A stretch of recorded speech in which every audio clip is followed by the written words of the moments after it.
Саламатсыңарбы? Бүгүнкү сабагыбызда болсо үйдө берилген сүйлөмдөрдү суроолуу сүйлөмгө жана тангыч сүйлөмдөргө өзгөртөбүз. To be этиши ар кандай жактарда ар кандай болуп өзгөрөт экен. Бул to be этишинин кайсы учуру? Учурчактагы формасы. Мен ырчымын десем, бул эмне? Учурчак. Менин ким экендигимди көрсөтүп турат. To be этиши кайсы жерде турат бул жерде? Биринчи сүйлөмдө I am a singer. Am деген ушул to be'нин формасы экен. Мен ырчымын же болбосо мен ырчы болом. Учурчакта, мен ырчы болом, мен ким экендигин көрсөтүп турат. Бул A болсо бир ырчы экендигин көрсөтүп турат экен. Ушул сүйлөмдү суроолуу сүйлөмгө өткөрүш үчүн эмне кылабыз? Кандай эле эреже? To be этишин ошол формасын биринчи орунга өткөрсөк суроо болуп калат экен. Мен ырчымын деген сүйлөмдү суроолуу сүйлөмгө айландырыш үчүн am'ды биринчиге коет экенбиз. Am I a singer? Мен ырчымынбы? Am I a singer? Азыр бул жерге жазайын, өчүрүп туруп, бул сүйлөмдү бияка көтөрүп туруп жазайын. Мисалы үчүн I am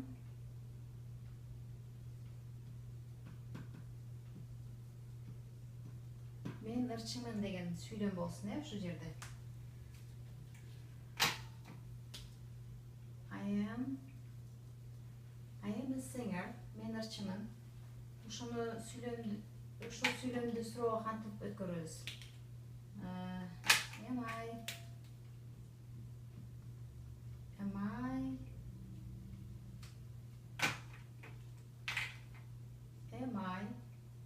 a singer? Am I a singer? Мен ырчымынбы? Am биринчи бөлгөндө суроо болуп калат экен. Мен деген сөз ар дайым англис тилинде чоң тамга менен жазылат, мына чоң менен болуп турат. Кичине I мындай, мындай жазылбайт, чоң тамга менен жазылат экен. Am I a singer? Мен ырчымынбы? Жок, мен ырчы эмесмин. Кандай болот? Тангыч формасы No, I am not a singer.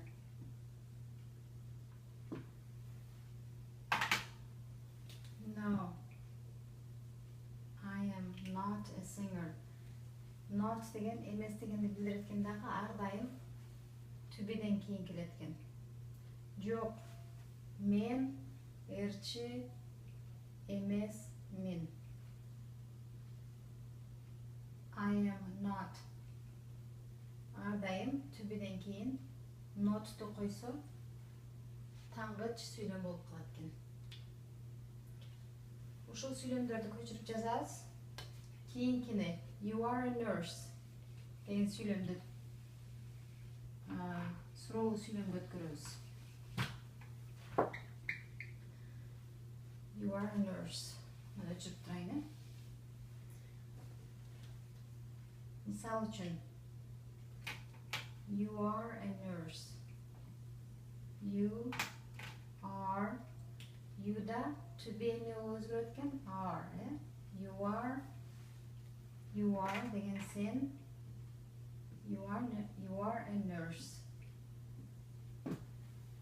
You are a nurse. Кандай которобуз? Сен медсестрасың. Сен медсестрасың. Сен медсестрасыңбы деп кантип сурайбыз? Сен медсестрасыңбы деп кантип сурайбыз? Are биринчи орунга жазылат, ошондо суроолуу сүйлөм болот. Are you кийин you'ну жазабыз, Are you a nurse? Are you a nurse? Are you a nurse? Ооба болсо, yes, I am a nurse. Жок болсо эмне дейбиз? Жок, мен медсестра эмесмин. No, I am not a nurse. No, I am not a nurse. Жок, жок, мен медсестра эмесмин. No, I am not a nurse.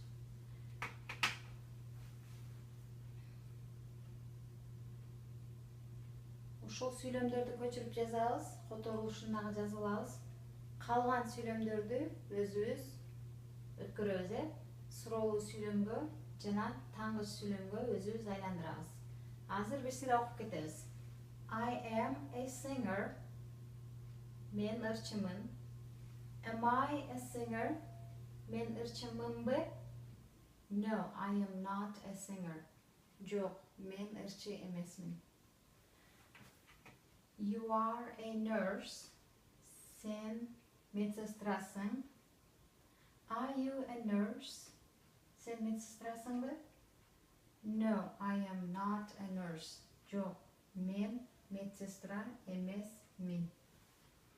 Англис тилинде ар дайым am, are жана is'ди көргөндө эмне кылыш керек? To be формасы деп ойлош керек. To be формасы экен деп тааныш керек, ушуларды. Сүйлөмдө көрсөңөр, бул to be болуу этиш экен. Болуу этиши учурчакта турат деп айтыш керек. Учурчакта эмнеде колдонулат? Кимдин ким экендигин, аты ким, жашы канча, кайдан, кандай адам, ошолорду билдиргенде ошо to be этиши колдонулат экен. Суроолоруңар болсо, комментарийга жазып койгула, мен жооп берем. Кийинки сүйлөмүбүз He is a welder. He is a welder. Ал эркек адам, he деген эркек адам. Ал сварщик болот. Же ал сварщик. Ал сварщик. He is a welder. Ушуну суроолуу сүйлөмгө өткөргөндө is'ди биринчи өткөрөт экенбиз, Is he a welder? Is he a welder? Ал сварщик би? Ал сварщик би? Is he a welder? Yes, he is a welder. Yes, he is a welder. Ооба, ал сварщик. No, he is not a welder. Жок, ал сварщик эмес.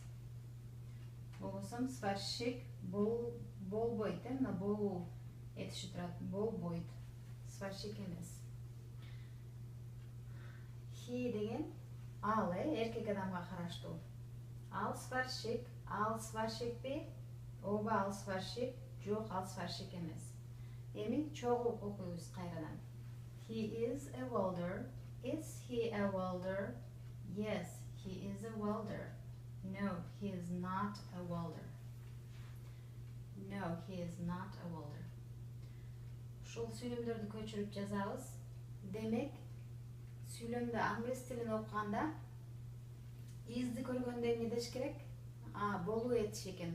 Кимдин эмне экенин же ким экендигин көрсөтүп жатат. Ошону ойлош керек, көрүп туруп тааныш керек. Бул кандай грамматикада кандай маанини, сүйлөмдү түзгөндө кандай маанини билдирет, ошону түшүнүш керек. Ошондо гана биз эркин сүйлөй алабыз. Бул болуу этиши бул абдан көп колдонулат. Күнүмкү сүйлөмдө сүйлөшкөндө көп колдонулат. Ар дайым to be этишин ошондуктан жакшылап жатташ керек. Демек, кийинки сүйлөм, андан кийинки сүйлөмүбүз She is a doctor. She is a doctor. She is жоқ болды да жерде. He де, she де, is де, he, she, it де, to be at she is болады да. She is деген нені білдіреді? Ал, аял адам. She is a doctor деген сөйлемді қантып қотырауыз. Ал, врач. Ал аял, врач. Сен сұрау қойуыз. Ал аял врач па? Еме дейіз. Is'ді бірінші өт көрсек, сұрау болып қалады. Is she a doctor? Is she a doctor? Ал врач па? Yes. She is a doctor. She is a doctor. Is'ді бұл жерге жазамыз, себебі is деген she'ден кейін келеді. Is she a doctor? Yes, she is a doctor. Жоқ, ал врач емес. No. She is not. Not'ты қойуыз емес болғанда. She is not. To be'ден кейін еместі қойып кеміз. No, she is not a doctor. Ал врач емес. Таңғыт сөйлем. Таңғыт сөйлемді not'ты қойышуыз керек екен, еместі қойышуыз керек екен, ардайым. Еместі қойысақ, таңғыт болбай қалады. Таңғыт форма емес деген ардайым to be'ден кейін келеді екен. Көшіріп жазамыз.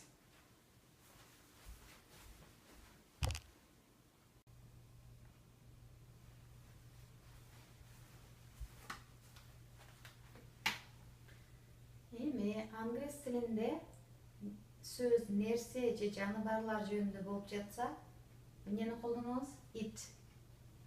Жануар жөнінде сөз болып жатса, it'ті қолданамыз.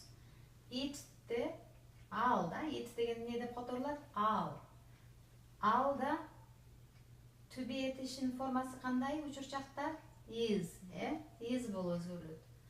Сөйлемді чоғы қойыз. Чоғы менен чоғы қошылу оқуға.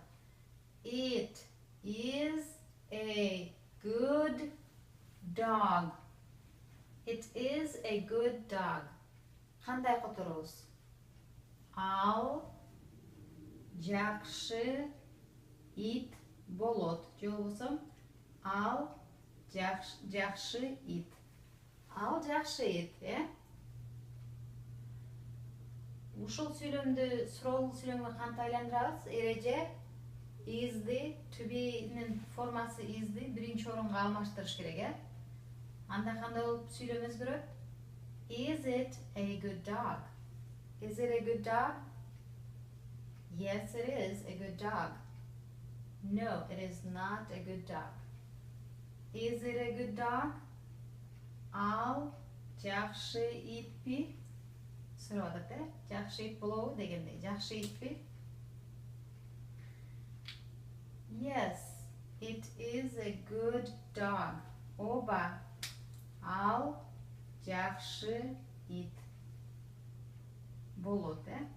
Оба ал жақшы ит.